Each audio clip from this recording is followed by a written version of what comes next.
இன்றைக்கி நம்ம என்ன சமைக்க போகிறோன்னா தக்காளி சாதமும் அதுக்கு சூப்பரான ஒரு காம்பினேஷனில் கோவக்காய் பொரியலும் தாங்க சமைக்க போகிறோம். வாங்க எப்படி சமைக்கலான்றதை பார்க்கலாம். பேன் நல்லா ஹீட் ஆகிடுச்சு. ஒரு 2 டேபிள் ஸ்பூன் ஆயில் ஆட் பண்ணிக்கலாம். தாளிப்புக்கு தேவையான கடலைப்பருப்பு கொஞ்சம், உளுத்தம்பருப்பு கொஞ்சம்,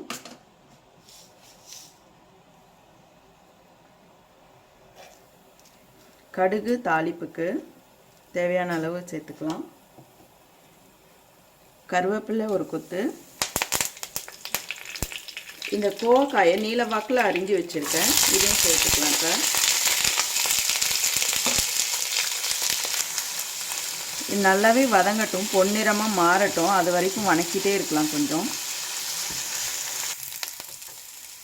இப்போ பாருங்கள், நல்லா வதங்கிடுச்சு. இந்த ஸ்டேஜில் நான் ஒரு பெரிய சைஸ் வெங்காயம் எடுத்து வச்சுருக்கேன், நீல வாக்கில் கட் பண்ணி அதை ஆட் பண்ணிக்கலாம். இது கூட நல்லா கிளறி விட்டுக்கலாம். கொஞ்ச நேரம் நல்லா வதங்கட்டும், வெங்காயம் கலர் மாறட்டும். இப்போ சின்ன சைஸில் ஒரு தக்காளி பொடிசாக நறுக்கி வச்சுருக்கேன், அதையும் ஆட் பண்ணிக்கலாம். நல்லா மிக்ஸ் பண்ணிக்கலாம். தேவையான அளவு இதுக்கு மஞ்சள்தூள் ஆட் பண்ணுறோம். உப்பு தேவையான அளவு ஆட் பண்ணிக்கலாம். நல்லா வேகட்டும். இப்போ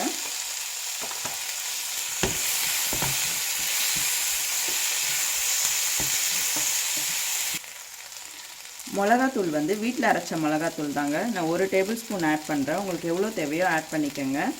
நல்லா கிளறி விட்டுக்கலாம். இப்போ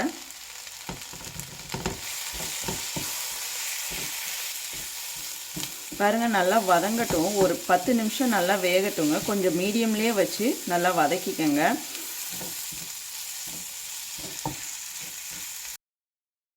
பாருங்கள், காய் நல்லா எல்லாமே மசாலா எல்லாம் மிக்ஸ் ஆகிடுச்சு. இப்போ கொத்தமல்லியை தூவி விட்டு இறக்கிடலாம். வாங்க.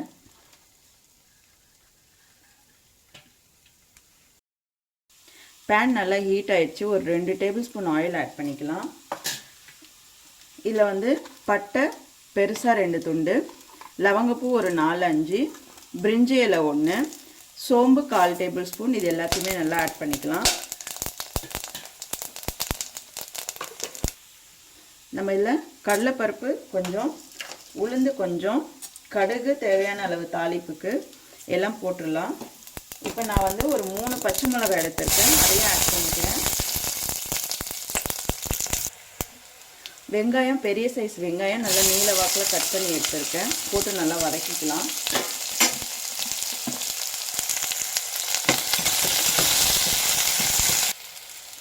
இஞ்சி பூண்டு பேஸ்ட் 1 ஸ்பூன் ஆட் பண்ணிக்கிறேன். நல்லா கலரி விட்டுக்கலாம். இந்த பச்சை வாசனை போகிற அளவுக்கு வதங்கட்டும். இது இல்லைன்னா டேஸ்ட் வராதுங்க.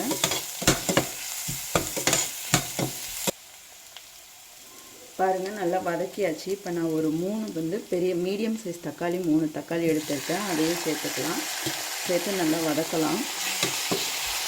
இதுக்கு தேவையான அளவு நம்ம இப்போயே உப்பெல்லாம் போட்டுட்டோம்னா கொஞ்சம் நல்லாவே வதங்கிடும். மஞ்சள்தூள் இதுக்கு தேவையான அளவு சேர்த்துறேன். உப்பு தேவையான அளவு நான் 1 டேபிள் ஸ்பூன் ஃபுல்லாக ஆட் பண்ணிக்கிறேன்.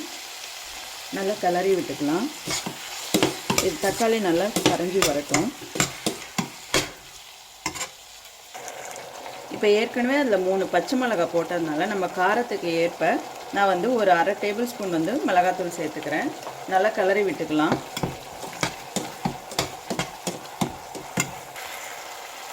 இப்போ புதினா கொஞ்சம் போட்டுக்கலாம். இது நல்ல ஃப்ளேவர் கொடுக்குங்க. இப்போ போட்டு நல்லாவே கிளறி விட்டுக்கலாம். நல்லாவே மசாலா எல்லாமே இறங்கட்டும். இப்போ இது கூட கடைசியாக கொத்தமல்லி தேவையான அளவு நான் போட்டிருக்கேன்.